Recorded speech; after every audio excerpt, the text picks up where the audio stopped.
Assalamualaikum warahmatullahi wabarakatuh.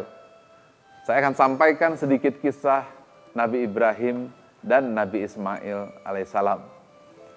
Jadi Nabi Ibrahim alaihissalam ini adalah orang yang sangat mencintai Allah. Ia begitu mencintai Allah sehingga apapun yang mendekatinya selain dari Allah, dia ingin senantiasa jauhkan. Saking cintanya pada Allah.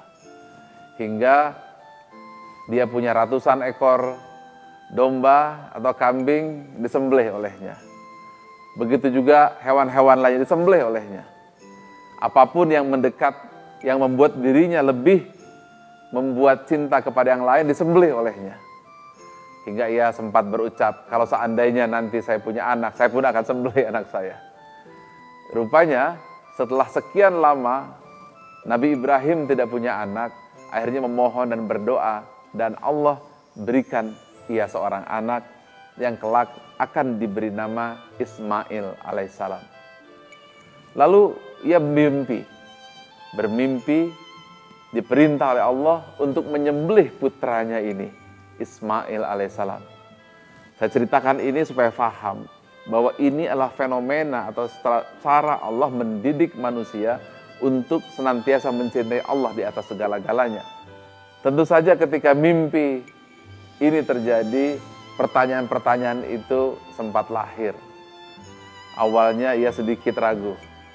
Namun setelah bertanya kepada Ismail, justru Nabi Ismail meyakini untuk melakukan perintah Allah ini. Di dalam perjalanan menuju Mina untuk menyembelih, ia digoda oleh setan. Pertama ia ditanya, kalau nanti engkau meninggal, siapa yang meneruskanmu? Bayangkan, kalau Anda diganggu dengan logika seperti ini. Logika intelektual. Bisa-bisa kita goyang dan mengatakan, oh iya ya, bagaimana caranya? Oh iya, kalau bisa tinggalkan. Tapi yang namanya Nabi Ibrahim alaihissalam, manusia yang paling mulia si Allah, ia terus meneruskan perjalanan tersebut. Namun, di pertemuan yang berikutnya lagi, digoda lagi oleh setan. Yaitu, anakmu tampan dan cerdas. Kenapa kamu harus sembelih? Tapi Nabi Ibrahim alaihissalam tetap melanjutkan seraya melontar batu kepada setan tersebut. Kemudian yang ketiga, ia ditanya, jangan tergesa-gesa. Dan akhirnya ia lontar. Itulah 3 lontar yang akan diwariskan kepada kita sebagai pelajaran. Bahwa ketika kita sudah mendapatkan keyakinan dan keimanan, logika kita akan senantiasa mempertanyakan. Dan pertanyaan itu senantiasa logik dan masuk akal. Pertanyaan siapa yang meneruskan keturunanmu? Pertanyaan yang tentu saja jawabannya akan mengganggu kita ketika buat keputusan. Pertanyaan dia tampan dan cerdas.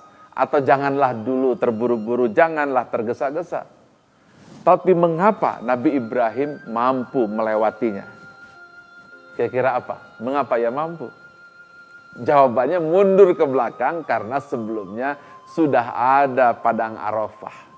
Arafah, memahami, menyadari, meyakini. Artinya ketika kisah Ibrahim dan Ismail penyembelihan ini dilakukan, tak mungkin tanpa cinta. Cinta tak mungkin tanpa kenal. Kenal adalah Arafah.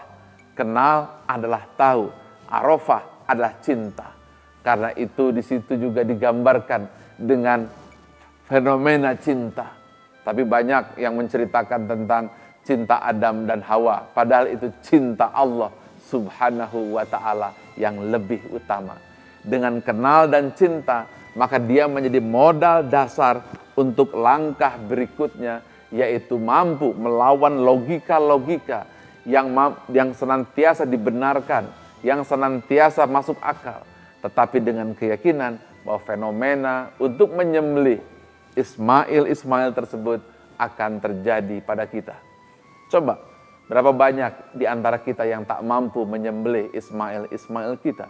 Kita sudah mengatakan bahwa kita mengatakan la ilaha illallah, tauhid, tidak Tuhan selain Allah.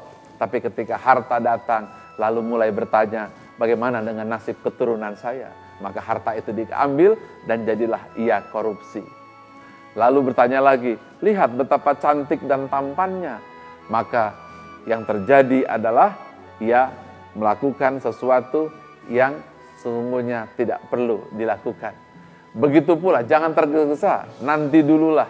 Akhirnya itu semua tidak jadi dilaksanakan. Bukankah itu terjadi ketika kejujuran dikalahkan, ketika kebenaran dikalahkan, ketika perdamaian dan kasih sayang dikalahkan, yang sesungguhnya adalah asma Allah. Itulah sebabnya tidak mungkin orang bisa lontar jumroh sebelum ia berada di padang Arafah. Tidak mungkin ia mampu menyembelih sebelum ia di padang Arafah. Tiada kekuatan orang berlari sebelum ia di padang Arafah. Maka hal tersebut digambarkan oleh baginda Muhammad SAW. Al-Hajju Arafah. Haji adalah Arafah. Artinya tanpa Arafah, tanpa faham, tanpa kenal, tanpa berhenti bergerak dan menyadari, tidak mungkin prosesi-prosesi berikutnya bisa kita lakukan. Karena itu wajib hukumnya wukuf di padang Arafah dan tidak bisa diwakilkan. Sedangkan yang lainnya, tawaf bisa diwakilkan, lontar jumroh bisa diwakilkan, sa'i juga bisa. Tapi Arafah tidak bisa diwakilkan karena itulah kunci kekuatan. Dan itu sesuai yang diajarkan oleh Allah Subhanahu wa Ta'ala, bahwa tidak berubah nasib suatu kaum sebelum mereka mengubah jiwa mereka sendiri. Kalau boleh saya artikan, tidak akan berhasil orang tawaf dan sa'i sebelum ia wukuf di padang Arafah. Tidak akan mau orang berkorban sebelum ia cinta. Dan tak mungkin ia cinta sebelum ia kenal. Inilah arina manasikana. Tunjukkan tuntunannya. Ucapkan subhanallah, walhamdulillah, wala ilaha illallah, wallahu akbar. Katakan, dialah Allah pemilik segala kebenaran.